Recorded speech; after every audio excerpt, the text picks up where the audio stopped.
चीन में खुलेआम तोड़ी जा रही मस्जिदें, डर के मारे भागे 57 मुस्लिम देश, बुरे वक्त में मुस्लिमों के लिए भगवान बने मोदी। पाकिस्तान से दोस्ती, लेकिन शी जिनपिंग को क्यों है मस्जिदों से इतनी नफरत? मुसलमानों को क्यों बनाना चाहते हैं चीनी? जो काम अभी तक दुनिया के 57 मुस्लिम देश भी नहीं कर पाए वो मोदी करेंगे। मोदी के दुश्मन नहीं देख पाएंगे। रिपोर्ट। भारत में मोदी को कोसने वाले भी इस खबर को देखकर आज फूट फूट कर रोएंगे। चीन में सेना के जवान हाथों में हथौड़ा लेकर घूम रहे हैं और मस्जिदों को तोड़ा जा रहा है। जो मुस्लिम मस्जिदों को बचाने के लिए पहुंच रहे हैं उन्हें चीन की पुलिस दौड़ा दौड़ा कर सजा दे रही है। लेकिन सबसे ज्यादा दर्दनाक और हैरान करने वाली बात यह है कि तुर्की और पाकिस्तान जैसे देशों ने भी अपनी आंख पर पट्टी बांध ली है। भारत के खिलाफ जहर उगलने वाले 57 मुस्लिम देश भी चीन की तस्वीर देखकर भाग खड़े हुए हैं। जब पूरी दुनिया ने साथ छोड़ दिया, ऐसे वक्त में भारत चीन के मुस्लिमों पर हो रहे अत्याचार पर बहुत बड़ा कदम उठाने जा रहा है। चीन अपने यहाँ सभी पुरानी मस्जिदों को क्यों खत्म करना चाहता है? आखिर शी जिनपिंग को मस्जिदों के गुम्बद और मीनारों से इतनी ज्यादा नफरत क्यों है? और कट्टर मुस्लिम देश भी क्यों शांत हैं? जानकर आपको बहुत ज्यादा अफसोस होगा। चीन अपने यहाँ मुसलमानों को दाढ़ी नहीं रखने देता है, रोजा भी नहीं रखने देता है और न ही सड़कों पर नमाज पढ़ने देता है। यहाँ तक कि मुस्लिम महिलाओं को चीन के अंदर बुर्का पहनने तक की भी आजादी नहीं है। सोचिए, अगर ऐसा किसी और देश में हुआ होता तो मुस्लिम देश अब तक सड़कों पर आ गए होते।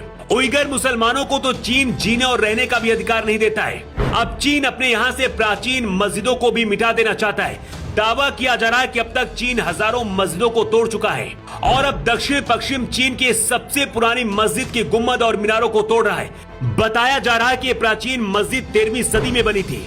इस मस्जिद को बचाने के लिए जब मुस्लिम लोग पहुंचे तो उन्हें सड़क पर ही चीन की पुलिस ने मार मार कर भगा दिया। चीन की शी जिनपिंग सरकार ने उइगर मुस्लिमों के क्रूर दमन के बाद अब देश की मस्जिदों को तोड़ना शुरू कर दिया है। चीन के दक्षिण पश्चिम इलाके में मुस्लिम बाहुल इलाके में एक प्राचीन मस्जिद को तोड़ा जाना है, जिसको लेकर बवाल मच चुका है। पुलिस और स्थानीय मुस्लिमों के बीच झड़प भी हुई है। चीन की सरकार इस मस्जिद के गुम्बद को तोड़ना चाहती है। मुस्लिमों के साथ यहाँ मारपीट भी हुई है, लेकिन भारत में हल्ला मचाने वाले और दुनिया भर के मुस्लिम देश भी इस पर मौन है।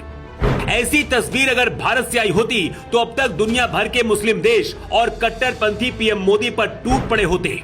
लेकिन चीन के खिलाफ बोलने की हिम्मत किसी के अंदर नहीं हो रही। ये तस्वीरें दुनिया भर के मुस्लिम देश देख रहे हैं, लेकिन ना तो चीन में हो रहे मुस्लिमों के ऊपर अत्याचार पर बोल रहे हैं और ना ही खत्म होती मस्जिदों पर कुछ बोल रहे हैं। भारत के खिलाफ जहर उगलने वाला दुनिया का सबसे बड़ा मुस्लिम संगठन OIC भी भाग खड़ा हुआ है। कतर, तुर्की और पाकिस्तान जैसे छाती पीटने वाले देश भी मौन है और तमाशा देख रहे हैं। पिछले साल सितंबर में संयुक्त राष्ट्र की एक रिपोर्ट में बहुत बड़ा खुलासा हुआ था। रिपोर्ट में बताया गया था कि चीन ने उइगर मुसलमानों पर कई तरह की पाबंदियां लगा दी। महिलाओं को हिजाब पहनने से मना कर दिया गया है।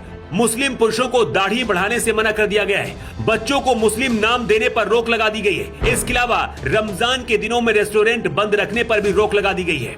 रिपोर्ट में दावा किया गया था कि चीन ने उइगर भाषा के इस्तेमाल पर भी रोक लगा दी है।